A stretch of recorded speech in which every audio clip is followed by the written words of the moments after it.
দর্শক আসসালামু আলাইকুম, আমি শহীদুল ইসলাম সজল আমার টিকটক চ্যানেলের পক্ষ থেকে আপনাদের স্বাগত জানাচ্ছি। যে যেখান থেকে এই ভিডিওটা দেখতেছেন আন্তরিক শুভেচ্ছা এবং অভিনন্দন।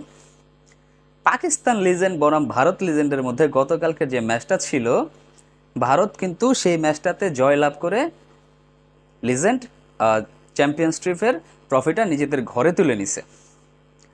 এটা অনুমেয় ছিল আমি বলবো না, কারণ প্রথম ম্যাচ এই গ্রুপ পর্বের যে প্রথম ম্যাচটাতে ভারত পাকিস্তান খেলেছিল সেইখানে কিন্তু পাকিস্তান টোটাল ডমিনেশন করে ম্যাচটা জিতে নিয়েছিল। দর্শক, সেই ম্যাচে আমরা ভারতকে কোথাও খুঁজে পাইনি, বা খুঁজে পেলেও সেইভাবে খুঁজে পাইনি।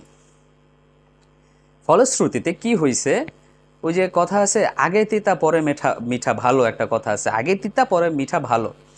ভারতের ক্ষেত্রে তাই হয়েছে, তারা পাকিস্তানের সাথে হেরে তাদের যে উইকনেসগুলো ছিল সেটা তারা খুব ভালোভাবে পয়েন্ট আউট করতে পারছে। খুব ভালোভাবে প্রিভিয়াস ম্যাচের যে ভিডিওসগুলো আছে, আই থিঙ্ক তারা সেই ভিডিওসগুলোকে খুবই ভালোভাবে স্টাডিজ করছে এবং ফাইনালের জন্য উঠায় রাখছে যে ফাইনালে এসে কোন কোন প্লেয়ারদের এগেনস্টে কোন কোন থিওরিটা অ্যাপ্লাই করবে সেটা তারা খুব ভালোভাবে আয়ত্ত করেছে। প্রশংসা করতে হয়, অভিনন্দন জানাতেই হয় ভারতের এই লিজেন্ড এই টিমটাকে। একটা পর্যায়ে আমি ভেবেছিলাম, দেখেন ভারত ওয়ার্ল্ড কাপ জেতার পরে ভারতের দ্বিতীয় সারির দল জিম্বাবুয়ের কাছে হেরে গেল, পরের দিনই হয়তো বা সেই দিনই ভারতের লিজেন্ড টিম পাকিস্তান লিজেন্ড টিমের কাছে হেরে গেল। কিছুটা বিতর্কের সৃষ্টি হচ্ছিল যে ওয়ার্ল্ড চ্যাম্পিয়নরা এইভাবে করে কেন হারতেছে। বাট দিন শেষে কথায় আছে, শেষ ভালো যার সব ভালো তার। সেই জিনিসটাই প্রমাণ করছে ভারতের সবগুলা টিম সবগুলার খেলাতে এসে। লিজেন্ড টিম শেষমেশ ফাইনালটা জিতে প্রমাণ করে দিচ্ছে শেষ ভালো যার সব ভালো তার। এদিকে জিম্বাবুয়ের এগেনস্টে ভারতের দ্বিতীয় সারির দলটা সিরিজ 4-1 ব্যবধানে জিতে নিয়ে এটাও প্রমাণ করে দিচ্ছে যে আসলেই তারা চ্যাম্পিয়ন, সেটা যেই কোনো সেক্টরেই হোক, যেই কোনো বিভাগেই হোক। গতকালকের ম্যাচটাতে পাকিস্তানি লিজেন্ডরা খারাপ শুরু করছিল বলা যাবে না, ভালোই শুরু করেছিল। প্রথম সারির যে 3-4 ব্যাটসম্যান ছিলেন প্রত্যেকেই ডাবল ফিগারে পৌঁছেছিলেন, কিন্তু সেই ডাবল ফিগারটাকে তারা বিগ করে কনভার্ট করতে পারে না। এইখানে হচ্ছে মূল সমস্যাটা।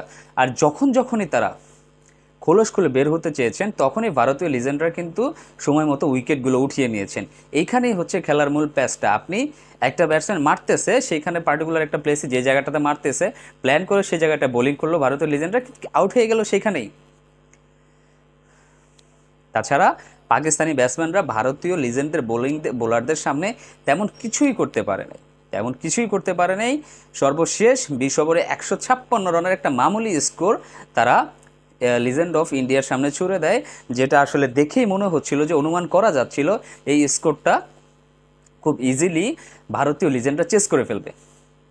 এটা কিন্তু অনুমেয় ছিল দর্শক, কিন্তু শেষ পর্যন্ত ভারতীয় লিজেন্ডরা সেই স্কোরটা চেস করতে কিন্তু 19.1 ওভার টাইম নিয়েছেন।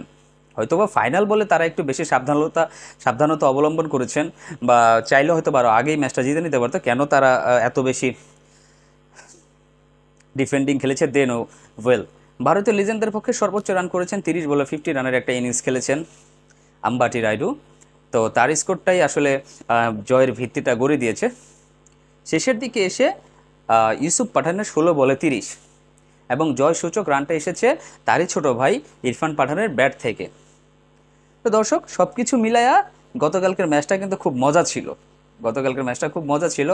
যদি পাকিস্তান লিজেন্ড আর 10টা কি 15টা রান করতে পারতো তাহলে ম্যাচটা পুরা জমে একদম ক্ষীর হয়ে যেত।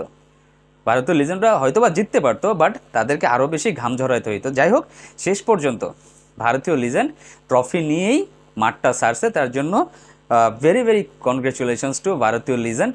তারা যোগ্য হিসাবেই এই ম্যাচটা জয়লাভ করছে। ভালো লাগছে দর্শক খেলা শেষে। তো দর্শক, আপনারা যদি খেলাটা দেখে থাকেন, আপনারা কেমন এনজয় করেছেন সেই জিনিসটা, সেই কথাগুলা আমার এই ভিডিওটাতে কমেন্টস করে অবশ্যই আমাকে জানিয়ে দিবেন। তাতে করে আমার ভিতরে অ্যাটলিস্ট ভালো লাগা কাজ করবে, যেহেতু আমি আপনাদের সাথে থটসগুলো শেয়ার করি। আর যারা আমি চ্যানেলটাতে নতুন আছেন, নতুন ভিডিও দেখেন বা আমার কথাগুলো যাদের কাছে ভালো লাগে, অবশ্যই চ্যানেলটাকে সাবস্ক্রাইব করে দিবেন। সবাই ভালো থাকবেন, সুস্থ থাকবেন। আসসালামু আলাইকুম।